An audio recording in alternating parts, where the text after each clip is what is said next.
Negotiations had finally kicked off in Saudi Arabia between Russia and the United States.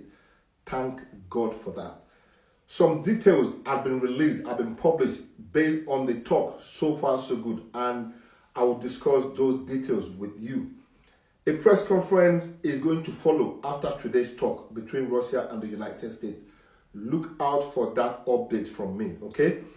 Now, both the United States and Russia agreed that the United States suffered more damages as a result of the sanctions against Russia. That's point number one. Point number two, they claimed Russia and the United States should restart joint project and cooperation in the Arctic as soon as possible. 3, Western IT companies and media lost about 123 billion US dollars as a result of sanctions against Russia. 4, the Joe Biden administration misled the world community about the state of Russian economy. They lied to you and me about the state of Russia's economy. Apparently, Russia's economy grew even more than anybody could imagine throughout this military operation in Ukraine. 5, at the moment, there is no talks about restarting the transportation of gas through the Nord Stream 2 pipeline. So far, so good. That is all I have. That is all I know so far. But as I continue to update you guys as things unfold, let's come back to Russia. The Russia permanent secretary to the UN nation, I forgot his name, the guy said Russia had made it clear that any agreement that is reached would be implemented by the new government in Ukraine. And there should be an election as soon as possible because Russia at the moment does not recognize the current regime in Kyiv in Ukraine. So an election needs to start taking place as soon as possible. Russia also said something that was really interesting. They said the EU, the European countries and Great Britain are absolutely incapable of reaching an agreement. They cannot be and they will not be part of any future negotiations.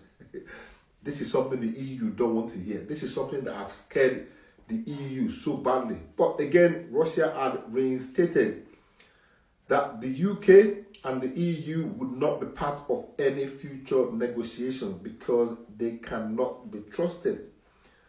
Ukraine cannot be part of any bloc or any alliance, i.e.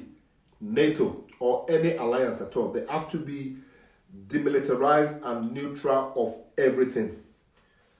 Ukraine must recognize the DPR, LPR, Kherson region, and Zaporizhia as Russian. Those are the 4 regions that voted to join or to become part of Russia.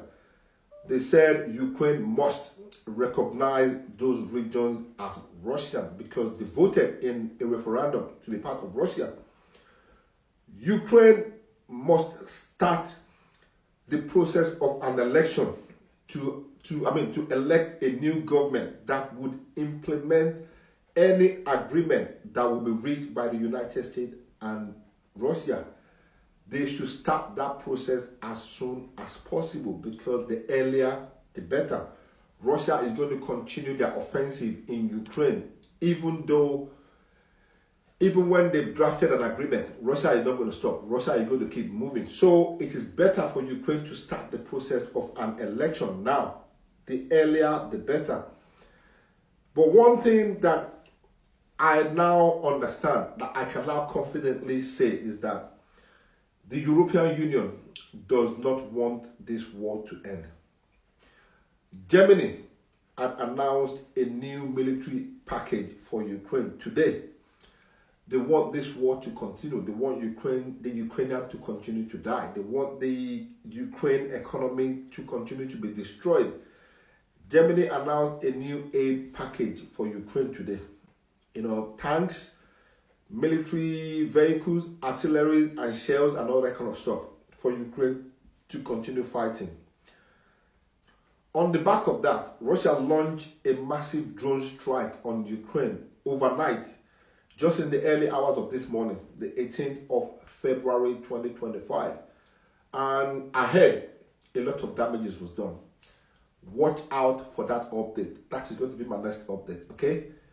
Let me know what you guys think about this so far so good information that we have received from the ongoing negotiations that United States suffered more damages as a result of the sanctions against Russia. And also, Joe Biden administration lied to the world economy that Russia economy was dying. Russia economy was standing on one leg. But meanwhile, Russia is booming. Russia was growing even more than anybody can imagine. This was according to what Russia and the United States agreed today in the first round of the talks in Saudi Arabia. I heard Zelensky had completed his dodgy deal in the UAE. He has now left and is currently in Turkey holding talks with Erdogan in regard to ending the war between Russia and Ukraine. Look out for that update as well. I'll update you guys later. But let me know what you guys think about this brief one today. I'll catch you guys later.